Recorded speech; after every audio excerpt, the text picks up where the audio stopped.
Бейнебаянды бастамас бұрын айта кетейін. Каналға аз ғана адам жетпей тұр. Подписка басып кетсеңіздер, разы боламын. Бұл ешкімге айтылмаған сыр. Толық әңгімесін видеодан тыңдаңыз. Есіктің жабылған дыбысы тым қатты естілді.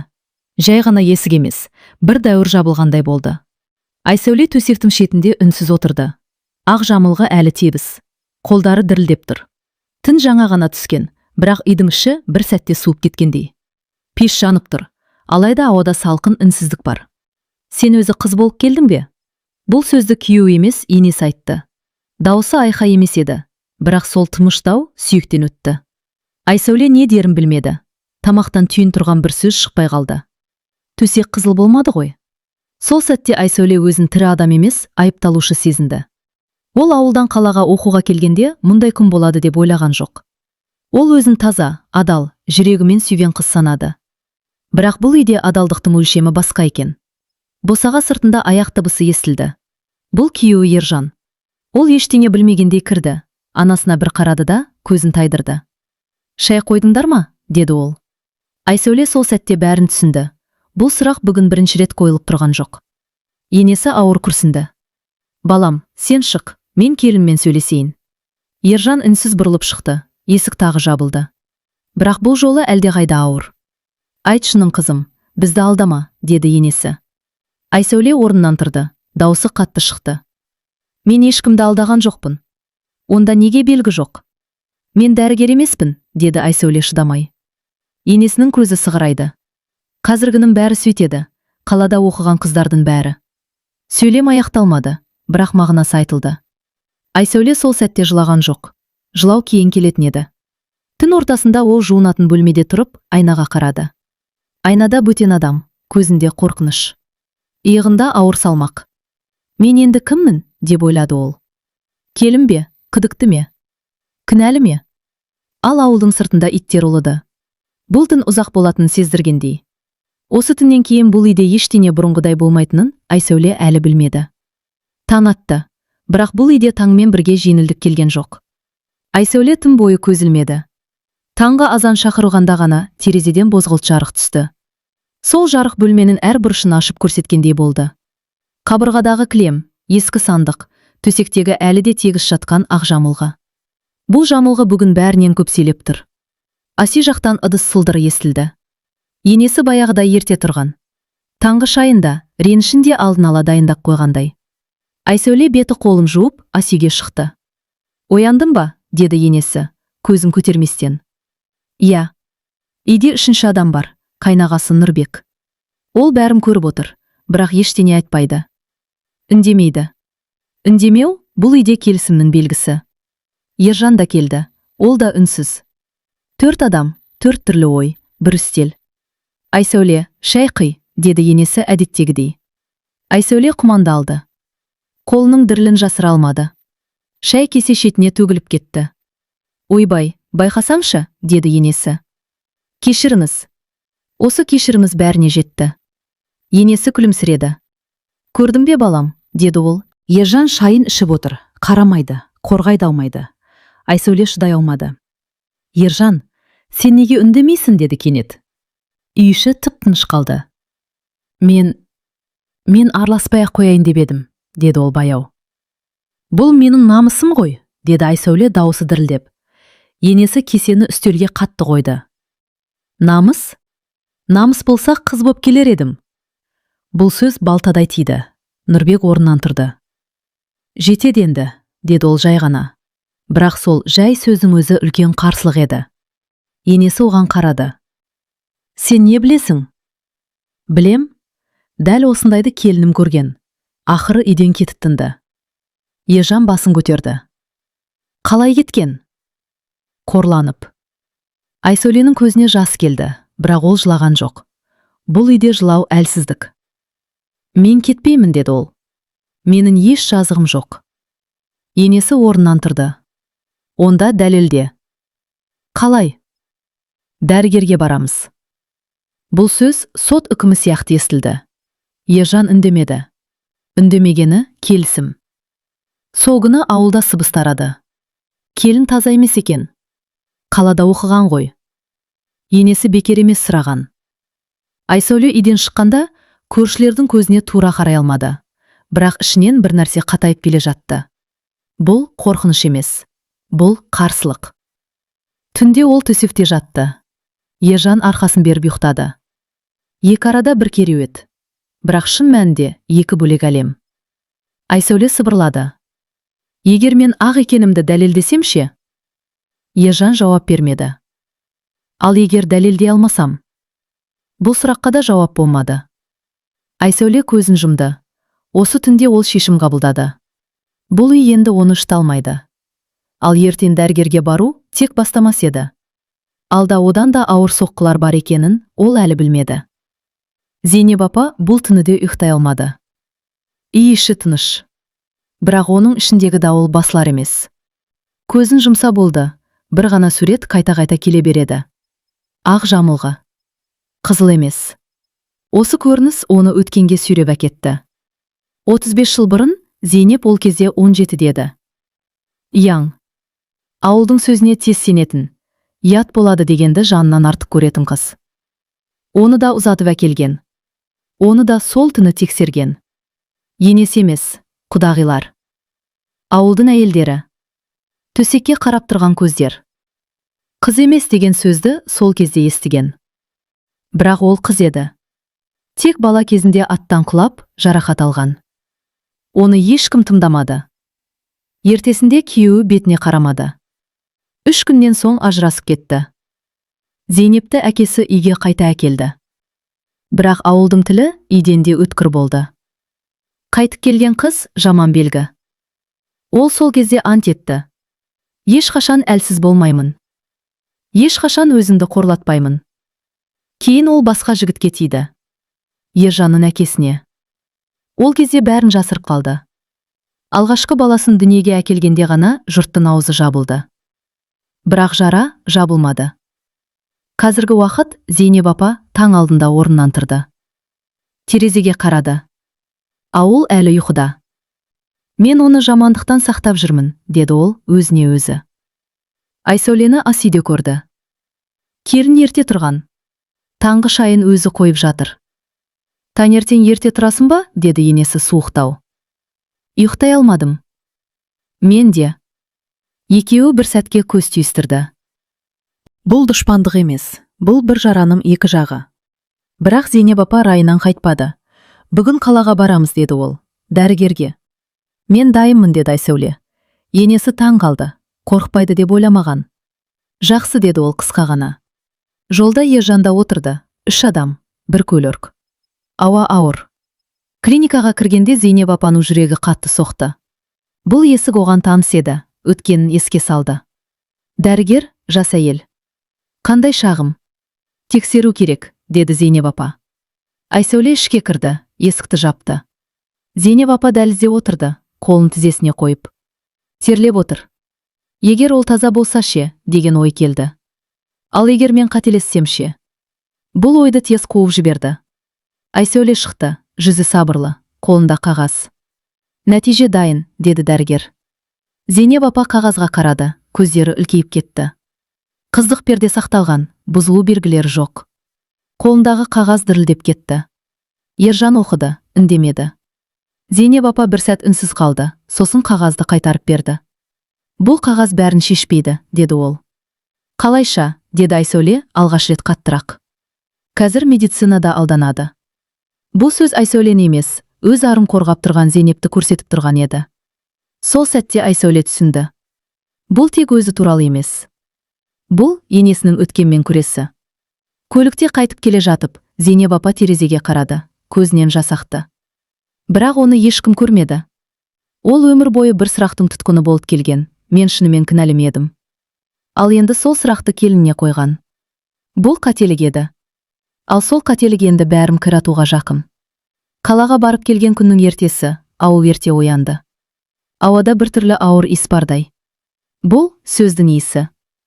Өсек әлдеқашан жолға шыққан. Айсәуле таңғы шайды ішпей қойды, тамағынан өтпеді. Кеше қолында тұрған дәрігер қағазы, бүгін тумбочканың ішінде жатыр. Бірақ сол қағаз оны қорғап тұрған жоқ. Зейнеп апа таңғы намазын оқып болды да, ұзақ отырып қалды. Таспихын баяу тартып отыр. Бірақ ойы басқа жақта. Қағазға сеніп қалма, деді ол кенет. Айсәуле басын көтерді. Онда неге бардық? Өзім үшін. Бұл сөз бәрін аңғартты. Ержан жұмысқа кетемін деп шықты, бірақ ауылда жұмыс қайда? Ол тек қашып бара жатты. Түске таман көрші келін кірді, артынан тағы бірі. Шай сұраған болып кірді, бірақ көздері басқа нәрсені іздеп тұр. Қалаға барыпсыңдар ғой. Дәрігерге ме? Жақсы мекен. Айсәуле үндемеді. Зейнеп апа жауап берді. Қазіргінің дәрігеріне де сен оқиын. Сол сәтте бәрі түсінді. Кешке қарай Зейнеп апа құдағиларға өзі телефон соқты. Келіп кетсеңдер, деді қысқа ғана. Бұл жай шақыру емес еді. Бұл сотқа шақыру. Ертеңіне аулада адамдар жиналды. Құдағи, құда, туыс туған. Тіпті шақырылмағандар да келді. Айсәуле бөлмесінде отырды, терезеден бәрін көріп тұр. Өз тағдыры талқыланып жатқан естіп отырды. Біздің баланы алдаған, деді Зейнеп апа. Қалада оқыған қыз ғой, деді біреу. Қазір не жоқ, деді екіншісі. Құдағи саспады. Қолымызда қағаз бар. Қағаз бәрін шешпейді, деді Зейнеп апа. Біздің дәстүр бар. Сол сәтте Айсәуле сыртқа шықты. Аула тып-тыныш қалды. Мен тірі адаммын, деді ол. Мен зат емеспін. Біреу күлді, біреу басын шайқады. Қыз бала көп сөйлемеу керек, деді бір әйел. Айсәуле көзін Зейнеп апаға тікті. Сіз де осылай қорланғансыз, деді ол жауапсыз. Жоқ, қорланғансыз, деді ол жай ғана. Зейнеп апа селк етті. Қайдан білесің? Көзіңізден. Бұл сөз жұртқа емес, тікелей жүрекке тиді. Ержан да сол сәтте келді. Кешігіп, бірақ дәл уақытында бәрін бұзу үшін. Жетеді, деді ол. Барлығы оған қарады. Мен үндемедім, деді Ержан. Қорқтым. Анамнан да, ауылдан да. Айсәулеге қарады. Бірақ мен сені саттым. Бұл ең ауыр сөз еді. Мен ажырасуға келісемін, деді ол. Аула шулап кетті. Айсәуле селт етпеді. Ол бұл сөзді ішінен күтіп жүрген. Жақсы, деді ол. Бірақ бір нәрсе айтайын. Барлығы тына қалды. Сіздер мені бүгін соттадыңыздар. Бірақ ертең қыздарымыз да осы жерде тұруы мүмкін. Ешкім жауап бермеді. Айсәуле ішке кіріп, сөмкесін жинады. Киім аз, жүрек ауыр. Есік алдында тоқтады. Зейнеп апа алғаш рет кешір деп айтуға оқталды. Бірақ сөз шықпады. Айсәуле есіктен шықты. Бұл қашу емес еді. Бұл үкімді қабылдамау еді. Ал ауыл артынан қарап қалды. Бірақ шын сот әлі басталмаған.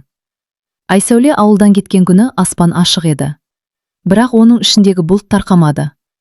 Автобус терезесіне қарап отырып, ол артқа бір ретте қарамады. Артта қалған үй енді үй емес. Ол жер сот залы. Айып, үнсіз сатқындық. Қасында анасы отырды. Ауылға келгенде бәрін естіген. Бір ауыз сөз айтпай, қызын қолынан ұстап, қалаға алып шықты. Жылағың келе ме, деді анасы. Жоқ, деді Айсәуле. Мен жылап біттім. Бұл өтірік емес еді. Қала оны құшақ жая қарсы алған жоқ. Бірақ сұрақ та қоймады. Қала үнсіз. Ал үнсіздік кейде адамды емдейді. Айсәуле бұрын оқыған колледжге барды. Құжаттарын қайта тапсырды. Жұмыс та тапты. Балабақшаға тәрбиеші. Алғашқы күні балалардың бірі. Апай, сіз неге мұңайып тұрсыз, деді. Айсәуле күліп жіберді. Бұл ұзақ уақыттан кейінгі алғашқы шынайы күлкеді. Ал ауылда тыныштық болған жоқ. Өзі кетіп қалды. Кінәсі бар ғой. Еркекке шыдау керек еді. Зейнеп апа осы сөздердің бәрін естіп жүрді. Бірақ бұрынғыдай бас иземеді. Түнде жалғыз қалғанда ол келіннің айтқан сөзін есіне алды. Сіз де осылай қорланғансыз. Ол өз жарасын алғаш рет мойындады. Ержан үшін ажырасу жеңіл болды. Ал Аруждан ауыр. Жұмыста отыра алмайды. Достарымен күле алмайды. Дұрыс істедің, деді біреулер. Анаңды тыңдадың. Бірақ түнде ол өзін өзі ақтай алмады. Айсәуленің даусы құлағынан кетпеді. Мен тірі адаммын. Бір күні Айсәуле жұмысқа бара жатып, әлеуметтік желіден бір жазба көрді. Қалаға кетіп, өзін ақтағысы келген келін. Астында пікір көп, бірі жамансыз, бірі мазақ. Айсәуле телефонды жапты, бірақ үнсіз қалмады. Ол өз парақшасына жазды. Мен ешкімді ақтауға міндетті емеспін, мен өзімді жоғалтпауға міндеттімін. Бұл жазба тарады, біреу қолдады, біреу қарғады. Бірақ ең бастысы, үнсіз отырғандар ояна бастады. Бір ай өткенде Айсәуле заңгер әйелмен танысты. Ол да дәл осындай қорлық көрген.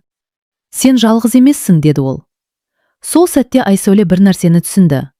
Оның басынан өткен оқиға жеке трагедия емес, жүйелі әділетсіздік. Кешке анасы айтты: «Қызым, сенің сынбағаның менің жеңісім». Айсәуле терезеге қарады, қала шамдары жанып тұр. «Мен енді тек өзім үшін өмір сүрмеймін», деді ол. «Мен үндемегендер үшін де сөйлеймін». Бұл кек емес еді, бұл өзін табу еді. Ал ауылда Зейнеп апа келіннің кеткен бөлмесін жинап отырып, жастықты құшақтап жылап қалды. Бірақ ол жылау кеш келген шындықтың көз жасы еді. Ал Ержан болса, бәрін жоғалтқанын енді ғана түсініп келе жатты. Ержан ажырасқаннан кейін өзін еркін сезінуі керек еді, бірақ еркіндік келмеді. Үйде бәрі өз орнында. Анасы бар, тамақ дайын, төсек жинаулы. Бірақ бір нәрсе жоқ еді. Үйдің іші босап қалған. Айсәуле кеткеннен кейін бұл үй тынышталған жоқ, өлі тыныштыққа айналды. Ержан түнде жиі оянады. Ұйқы арасында бір ғана көрініс келеді. Айсәуле ауылда тұрған күйі, сөмкесін қолына ұстап, артына қарамай кетіп бара жатыр. «Тоқта», дейді ол түсінде, бірақ даусы шықпайды. Оянады, жүрегі дүрсілдейді. Ал шын өмірде де ол сол кезде үнсіз қалған. Ержан сыртқа шыққанда бұрынғыдай емес. Еркекке тән бедел сақталғанымен көзқарас өзгерген. «Әйелімді ұстай алмадың, өзі кетіп қалды». Бұл сөздер оны емес, намысын тырнап өтеді. Ол алғаш рет түсінді, үндемеу еркектік емес. Зейнеп апа ұлым күнде көреді, бірақ ол бұрынғыдай емес. «Балам, дұрыс істедің», деп айтқысы келеді, бірақ аузы бармайды. Ержан бір күні шыдай алмады. «Апа, егер ол шынымен ақ болса ше», деді. Зейнеп апа тоқтап қалды. «Сол қағаз бар ғой», деді ол жай ғана. «Ал біз соған сенбедік», деді Ержан. Бұл сөз екеуінің ортасына тас болып түсті. Бір кеште Ержан Айсәуленің әлеуметтік желідегі жазбасын қайта оқыды. «Мен өзімді жоғалтпауға міндеттімін». Бұл сөз оны қалаға алып келді. Ол Айсәуле жұмыс істейтін балабақшаның қасына келді. Кірмеді, күтіп тұрды. Айсәуле шықты, күлген күйі. Баланың қолынан ұстап. Ол оны көрді де тоқтап қалды. Ержан жүре алмай қалды. Бұл бұрынғы Айсәуле емес. Бұл сынбаған адам. «Сәлем», деді ол әрең. Айсәуле басын изеді. «Не керек?» деді ол суық емес, бірақ алыс. «Кешір». «Кешіру шешім емес», деді Айсәуле. «Мен қателестім». «Қателік байқамай жасалады. Сен таңдадың». Бұл сөз Ержанды іштен сындырды. «Мен қорықтым», деді ол. «Ал мен жалғыз қалдым», деді Айсәуле. Олар үнсіз тұрды. «Қайтып кел», деді Ержан. Айсәуле жымиды. «Мен кетіп қалған жоқпын, мен өзімді таптым». Сол күні Ержан анасына бәрін айтты. «Апа, сіз өз жараңызды менің әйеліммен жапқыңыз келді». Зейнеп апа алғаш рет жылады. «Мен өзімді қорғадым», деді ол. «Ал біз біреуді жараладық», деді Ержан. Бұл кеш келген шындық еді. Ержан қалада қалды, жұмысын алыстырды, бөлек шықты. Бірақ Айсәуле қайтып келген жоқ. Өйткені кейбір есіктер кеш қағылса ашылмайды. Ал Ержан енді бір ғана нәрсені білді. Ер адам үнсіз қалғанда біреудің тағдыры сынады. Ал Айсәуле сол кезде үлкен жолға шыққан еді. Айсәуле алғашында танымал болуды ойлаған жоқ. Ол тек ішіндегі ауырлықты сыртқа шығару үшін жазды. Алғашқы жазбасы қысқа еді. Ешкімді айыптамады, атын да атамады. Кейде әйелді бір үйден емес, бір сөзден қуып шығады. Бұл сөйлемді мыңдаған әйел оқыды. Ал мыңдаған ер адам үнсіз қалды. Келесі күні жеке хаттар келе бастады. Мен де дәл солай кеттім. Енем сұрады, күйеуім үндемеді. Анам әлі күнге дейін өзін кінәлі санайды. Айсәуле әр хатты оқыды. Әр хат бір тағдыр. Ол сол түні ұйықтай алмады. Бірақ бұл жолы қорқыныштан емес, Бұл жауапкершіліктің ұйқы бермейтін түні еді. Заңгер әйелмен бірге шағын кездесу ұйымдастырды. Кітапханадағы тар зал, 10 шақты әйел. Бірақ сол 10 әйелдің көзінде жүздеген әйелдің көз жасы бар еді. Біз заңды өзгерте алмаймыз, деді заңгер. Бірақ үнсіздікті бұзамыз, деді Айсәуле. Ол сөйлегенде дауысы қатты шықпады. Бірақ бәл тиді. Бізді кінәлі етіп көрсететін дәстүр емес. Бізді қорғай алмайтын қорқақтық. Залда үнсіздік орнады. Бұл қорқу емес, бұл ойлану еді. Бірақ үн көтерілген жерде қарсы дау туады. Әлеуметтік желіде жаңа жазбалар пайда болды. Ұятты ашық айтып, отбасын бұлзады. Қазақы тәрбиені жоққа шығарады. Еркекке қарсы қояды. Айсәуле алғаш рет қатты ауырды. Бірақ артқа шегінбеді. Мен еркекке қарсы емеспін, деп жазды ол. Мен қорлыққа қарсымын. Бұл жазбадан кейін қолдаушылар көбейді. Ер адамдар да жазды. Мен үндемегенмін, енді өкінемін. Қарындасым осыдан өткен. Бір кеште бейтаныс нөмір қоңырау шалды. Айсәуле ханым, біз телебағдарлама жасаймыз. Тікелей эфирге шығасыз ба? Ол тұрып қалды. Эфир жай әңгіме емес. Бұл бетке айтылатын шындық. Шығамын, деді ол бір сәттен кейін. Жарық, камера. Журналистім сұрағы. Бұл жеке мәселе емес пе? Айсәуле тура камераға қарады. Жеке болса, мұндаған әйел бірдей жыламас еді. Студия тынышталып қалды. Сіз кек алып жүрсіз бе? Жоқ, мен қызымды қорғамақпын. Ол әлі дүниеге келмесе де. Бұл сөз эфирден кейін елге тарады. Сол кеште Зейнеп апа теледидар алдында отырды. Қолындағы шай суып кеткен. Экранда Айсәуле. Сабырлы, тік, сынбаған. Мен бір ененің емес, деді Айсәуле. Бір қоғамның сұрағына жауап беріп жатырмын. Зейнеп апаның қолы дір етті. Мен не істедім, деді ол сыбырлап. Ержан да көрді.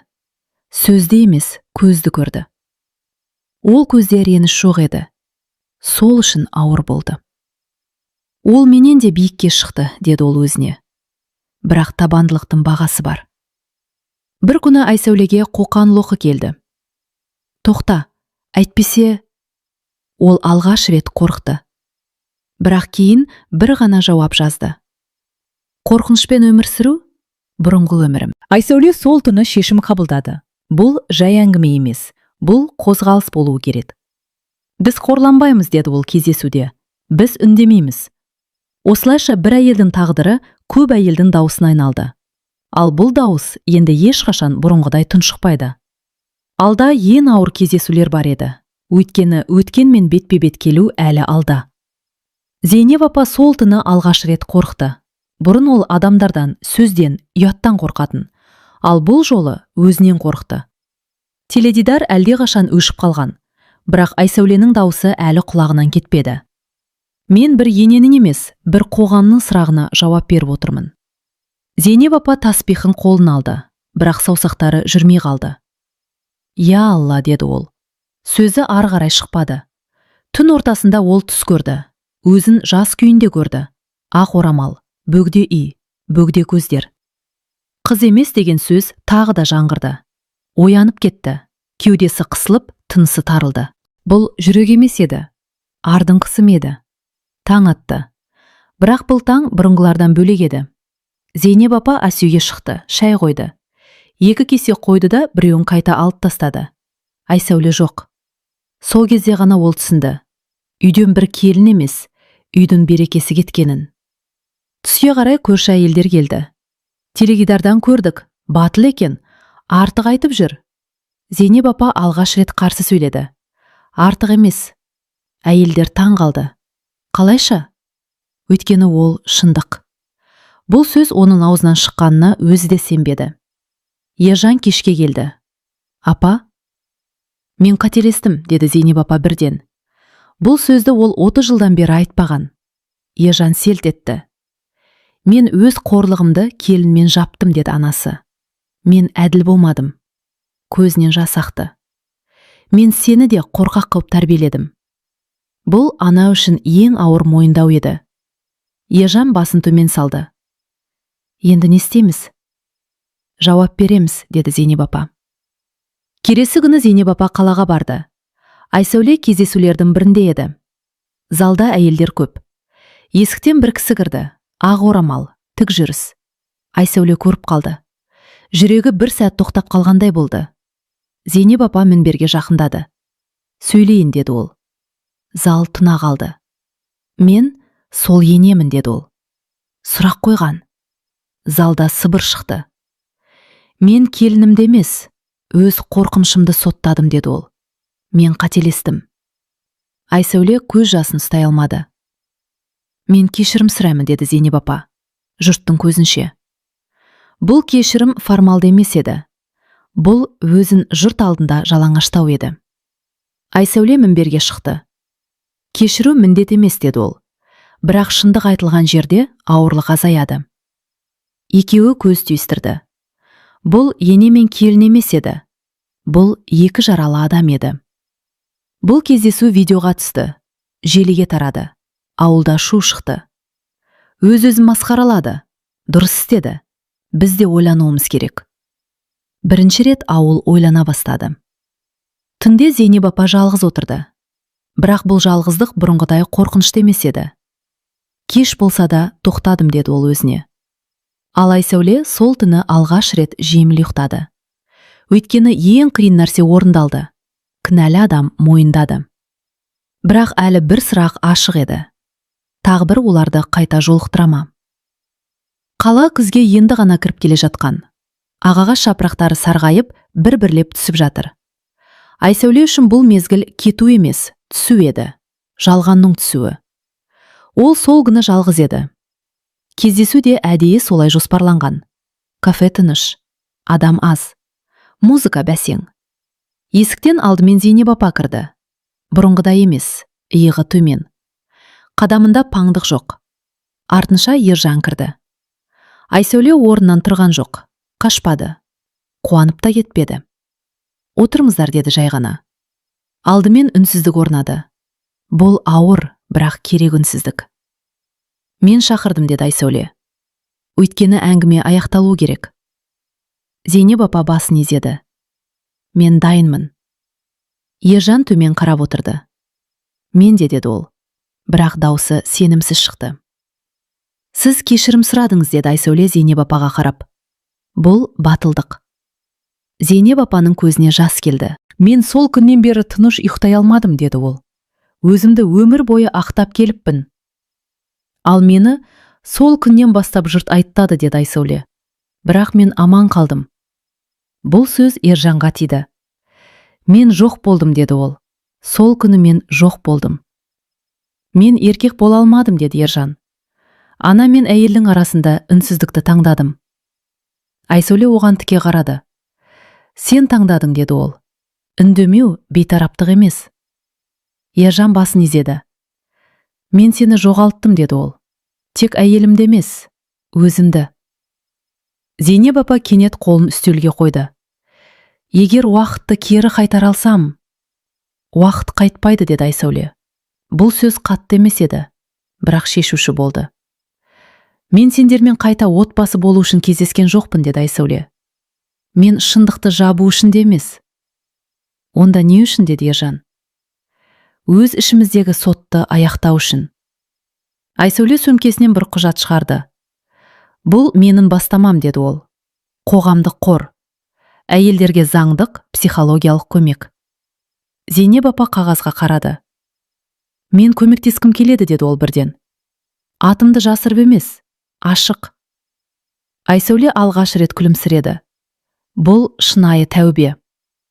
Ержан үнсіз қалды. Ал мен, деді ол. Айсәуле сәл ойланды. Сен осыны түсінген еркек ретінде қал, деді ол. Бірақ менің өміріме қайта кірме. Бұл сөз үкім емес. Бұл шекара еді. Кафеден шығарда Зейнеп апа тоқтады. Сен мені кешірдің бе, деді ол. Айсәуле бір сәт ойланып тұрды. Мен кек сақтамаймын, деді ол.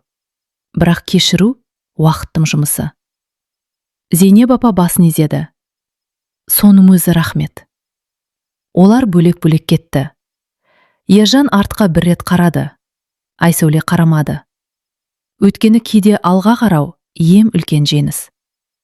Ал Зейнеп апа болса, жүрегіндегі ауырлықтың жартысы түскендей сезінді. Бірақ енді ол сол ауырлықты пайдаға айналдыруға дайын еді. Алда бір ғана бөлім қалды. Соңғы үкім махаббат туралы емес, ар туралы, таңдау туралы, жаңа өмір туралы. Қалада қыс ерте түсті. Айсәуле терезе алдында тұрды, қолында ыстық шай. Терезеден түскен бу секілді, өткен өмірде баяу сейіліп бара жатқандай. 1 жыл. Дәл 1 жыл бұрын ол бұл қалаға қорланған күйде келген. Ал қазір тік тұрған адам. Қор ресми түрде ашылды. Аты қарапайым еді, үн. Ал ішіндегі мағынасы ауыр болатын. Алғашқы айдақ ондаған әйел келді. Кейбірі үнсіз, кейбірі жылап, кейбірі ашулы. Айсәуле ешқайсысын түзетпеді, тек тыңдады. Сіз кетіпсіз, мен де кеткім келеді. Мен шыдай алмай жүрмін. Мен әлі кетуге қорқамын. Айсәуле бір ғана сөз айтатын болды. Сен кінәлі емессің. Бұл сөз кейде адамды тірілтеді. Зейнеп апа да өзгерді. Ауылда ол енді бұрынғы Зейнеп емес. Ол жас келіндерге өзі барып сөйлесетін болды. Кейде тыңдайды, кейде тоқтатады. Сенің жаның тексерілетін дүние емес, дейтін болды ол. Ауыл әуелде күлді, сосын үнсіз қалды. Кейін ойланды. Бір күні бір әйел келіп айтты. Егер сіз сол кезде үндемегенде, мен бүгін тірі болмас едім. Зейнеп апа сол күні тағы жылады. Бірақ бұл құлататын емес, тазартып шығаратын жас еді. Ержан жалғыз қалды. Бірақ бұл жалғыздық жаза емес еді. Бұл өсуге берілген мүмкіндік еді. Ол басқа қалаға көшті, психологқа барды. Алғашында сөйлемеді, кейін бәрін айтты. Мен еркек болуды анамды тыңдау деп ойлаппын. Ал шын еркектік әділдік екен. Бұл түсінік оған қымбатқа түсті. Айсәулеге ол енді жазбайды, қоңырау шалмайды. Бірақ бір кездесуде айтқан сөзі есінде. Сен менің ең ауыр сабағымсың. Қордың бір жылдығына арналған кездесуде Айсәуле мінберге шықты. Зал толы. Әйелдер, ер адамдар, жастар. Бұл қозғалыс кек үшін туған жоқ, деді ол. Бұл қорланбау үшін туған. Зал тына қалды. Қыздық ар емес, деді ол. Ар таңдау. Бұл сөз көпшіліктің жүрегіне тиді. Егер бір әйелдің тағдыры бір сұрақпен қиылса, ол сұрақ қате. Зал ұзақ қол соқты. Кешке Айсәуле жалғыз қалды. Ол айнаға қарады. Сол баяғы қыз. Бірақ енді басқа. Мен жеңдім бе деп ойлады ол. Жоқ. Бұл жеңіс емес еді. Бұл бостандық еді. Ол өзіне үкім шығарды. Мен ешкімге дәлелдеуге міндетті емеспін. Мен өзімді жоғалтпадым. Мен енді үнсіз емеспін. Сол жеткілікті. Қала сыртында күн батып бара жатты. Аспан қызғылт түске боялды. Бір кездері біреулер іздеген қызыл түс енді аспанда тұрды. Бірақ ол енді ешкімге есеп бермейді. Өйткені бұл табиғаттың бояуы. Ал адамның ары ешқашан төсекке қарап өлшенбейді.